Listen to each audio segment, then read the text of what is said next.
Jakom duol mochune yiero pacho ka IEBC Wafula Chebukati okinyi makawuono noromo gi jotelo mag jotend migepe mag arita kod ratiro. Maeri en achiel kuom chenro mag tudruok kod sumo paro e kind jokanyo mag neno ni chenro mar yiero maduong' ota e yo makare.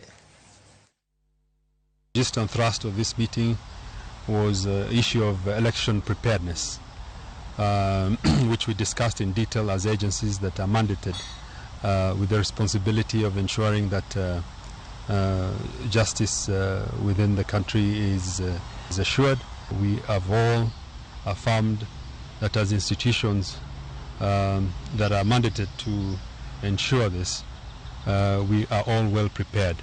Our duty is to assure Kenyans that we are safe, ready, and we will provide security 100% as required by IEBC, and we are satisfied that the deployment also leaves the security sector ready to deal with the general security around the country.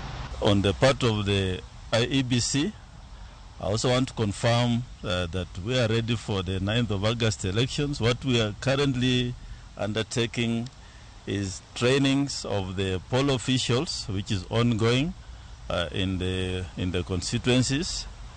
We're also training poll agents, those who have been given to us by the candidates.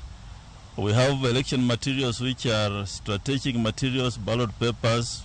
They are coming in from the printers, and we shall start deploying them to the field, and they will be there on or before the 6th of August, just before the elections.